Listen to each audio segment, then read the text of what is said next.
Hi, welcome back. Now, do you ever look down at your breakfast egg and think, oh, brown, it's just a bit last season? Well, if you're the sort of person who likes absolutely everything to match, then meet the man who's bringing multicoloured eggs to our kitchens, farmer Philip Lee-Woolf, and one of his workforce. This is Henrietta. Harriet. Harriet. Yes. Harriet. That all morning. Now, I have. Now, you are farmer Philip Lee-Woolf. Yes. And you are Harriet. Now, how many do you have in your workforce? We've got about 40,000 now altogether. 40,000. Yes, She's about to have a chat. Harriet, darling, does he know everybody by name? Say yes, Harriet. Yes. He does. But look, let's just start. Here we have, look, a sample of Philip's eggs. We start with this one, which is lovely. How do we call this colour? This is O'Donnell. Is it O'Donnell, that one? That's O'Donnell. That's O'Donnell. The middle one is... The next one's pink. Yeah.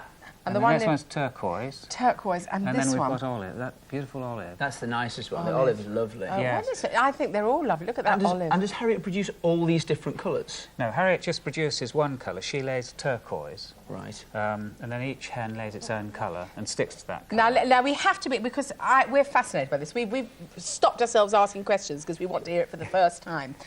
Everybody was into white eggs. People thought white eggs were deeply boring. Yes. So we all went to brown eggs because they thought they were really healthy. Yes. And then old Delia did another item on eggs where they were white, and everyone went back to white. That's right, but now they're all going to colour. They're going to colour. Tell us why and how and all this. Well, because coloured's the natural colour for an egg anyway. I mean, wild birds lay coloured eggs.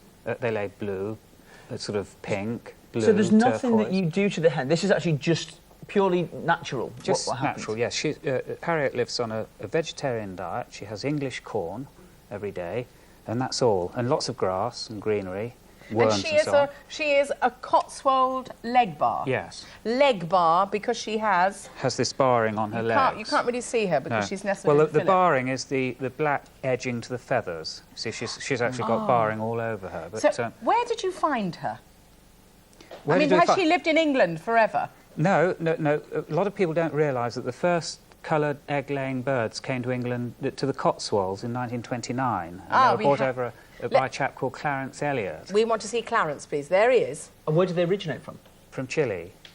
So, tell us what happened. Well, Clarence Elliott used to tour the world collecting rare plants and used to bring them back and sell them to Covent Garden and places like that, you see. And he was in Patagonia in 1929 and spotted these hens laying blue eggs, and brought 4 back with him on the boat, 3 hens and a cockerel. And unfortunately, the cockerel didn't survive the trip. Why? Because he said to the ship's cook one evening, go and give the cockerel some dinner, you see. And the ship's cook didn't speak any English. And he came back an hour later with the poor cockerel roasted on a plate. You're not meant to laugh. No, sorry. Any specific characteristics food-wise of the eggs? They're much better. They've got more protein, they're denser, and they're a lot more flavour, and they've got larger yolks. But wait a minute, he came back, Clarence Elliott came back, and he only had the hens. Yes. The chickens. What is the definition of a hen, and what is the definition of a chicken? Well, a chicken's a young hen. I mean, you're a chicken. Darling boy. I'm an old boiler. We know this one. A chicken is a young hen? Yes. And anyway, he ended up with these 3 hens in Stow on the Wold, you see, and he didn't know what to do. He wanted to breed from them to produce more blue eggs. So he knew that he hadn't got the cockerel, and the gene for the blue is carried mainly in the male bird, you see. Right. So he sent them off to Cambridge University to a chap called Professor Punnett. Punnett? I don't believe it. Oh, sorry. I just made a jump out of the feathers. Sorry, Joe. Go on. And anyway, this chap, Professor Punnett, was doing an experiment. On strawberries? On... That would be too much, wouldn't it? Go on. On autosexing in chickens. Autosexing? Autosexing is where you can sex a chicken at birth, at day old, when it first hatches by its feather colour, you see. Oh, right, OK. And he was doing this experiment. It lasted for about 4 years, and he used these chickens from Chile, and he came up with a bird called the cream legbar, which lays sky blue eggs. And we've got a few cream legbars at Broadway on the farm. Is this the sky blue one? That's like a cream legbar egg, yes. Yeah, OK. Slightly paler than that, actually. OK, go on. And we've developed our Cotswold Legbar from the cream legbar. And so that's how the name came about. So really, it's an old Cotswold bird that we're reviving. So when they come out in the morning, and he's got thousands, how many have you got? I've got about 40,000 now. And they all come out, you say Yeah. hello to Harriet and Henry and Susan, and what's the Yeah. most ridiculous name? It must be really daft. Well, we've got one with hairy legs, so we just call that Hairy. Yeah. I'd have called it Eric, short for hairy legs. But anyway, when they come out in the morning, how do you know which one is pink and which is aubergine and which is o'Donnell? And Well, this is what you don't know. You don't know what colour they're going to lay. No, so I mean, exciting yeah, for it you. is. Yeah, I mean, it is so exciting. When you supply them to retailers, then do they order on specific colour, or do they order on you just sell them as mixed batches? They order on just what comes. Yeah. Really. So it's a surprise. Yeah, and I mean, it's the colour. If you look at these, one colour shows off another. Without the They pink do. and the They're peach lovely. ones, then the turquoise ones. And you can you buy them in all sorts of supermarkets now?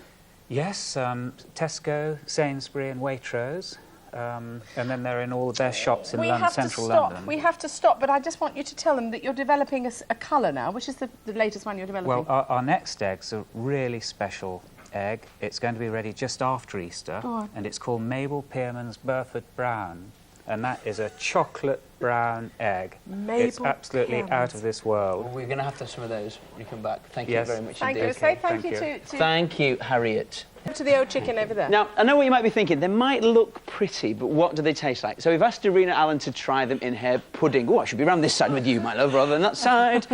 Aren't they fantastic, They're these? absolutely beautiful. Yes, I've got an olive green one here too. And actually we've already cracked a sort of turquoise.